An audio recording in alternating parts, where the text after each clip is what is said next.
saudara-saudari yang diberkati dalam Tuhan kita Yesus Kristus, pembacaan firman Tuhan kita di saat hari ini terdapat dalam kitab Efesus 6 atau surat Paulus kepada jemaat di Efesus 6, dan bacanya di ayat 6 sampai berakhir pada ayat yang ke-7.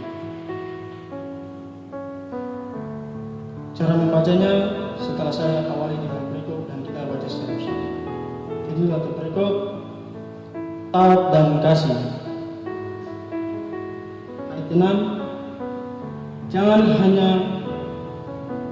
hanya di hadapan mereka saja untuk menyenangkan hati orang, tetapi sebagai hamba-hamba Kristus yang dengan segenap hati melakukan kehendak Allah dan yang dengan rela menjalankan pelayanannya seperti orang-orang yang melayani Tuhan dan bukan manusia. Dari pembacaan tersebut maka lahirlah sebuah tema bagi kita, yaitu melayani dengan segenap hati.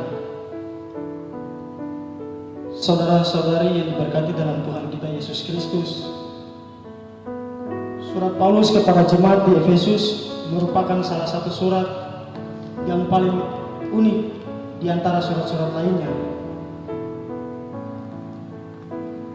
Dan surat ini ditulis oleh Rasul Paulus sendiri pada waktu dia berada di penjara Roma, kurang lebih 62 Masehi. Saudara-saudari yang diberkati dalam Tuhan kita Yesus Kristus, maksud dan tujuan Rasul Paulus menulis surat ini karena dia berkeinginan agar jemaat di Efesus selalu hidup beriman, sehingga ia mengajak jemaat di Efesus untuk meninggalkan segala perkara-perkara yang lama dan menjalani kehidupan di dalam kesatuan hidup yang baru di dalam tubuh Kristus.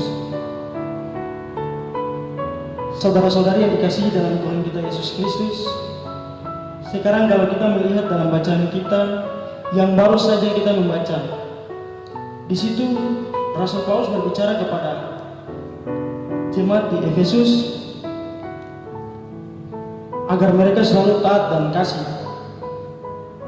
Dan ayat 6 dan 7 ini Rasul Paulus mengajak jemaat di Efesus agar mereka senantiasa untuk melayani Yesus Kristus dengan segenap hati mereka. Dan juga Rasul Paulus bilang kepada jemaat bahwa bukan saja mereka-mereka ini yang melayani Yesus Kristus, tetapi sebagai hamba-hamba Kristus haruslah melayani Yesus Kristus dengan kehendaknya, sehingga mereka akan terlihat seperti orang-orang yang melayani Yesus Kristus yang bukan manusia.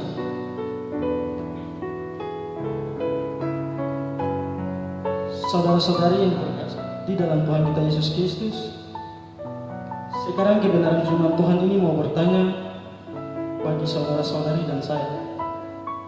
Jika kita diberi tugas untuk melayani Yesus Kristus, apakah yang harus kita perbuat?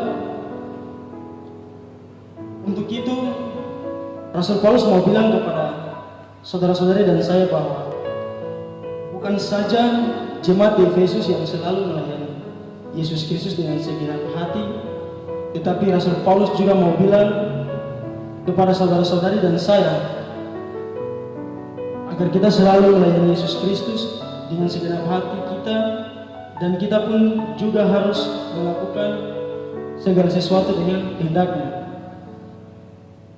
sehingga kita akan terlihat seperti orang-orang yang melayani Yesus Kristus sebagai juru selamat kita. Kesimpulan kebenaran firman Tuhan ini, kita harus menghormati setiap tugas kita masing-masing dan dengan segenap hati menjalankannya. Kiranya Roh Kudus dapat mengumpulkan saudara-saudari dan saya oleh kebenaran firman Tuhan ini.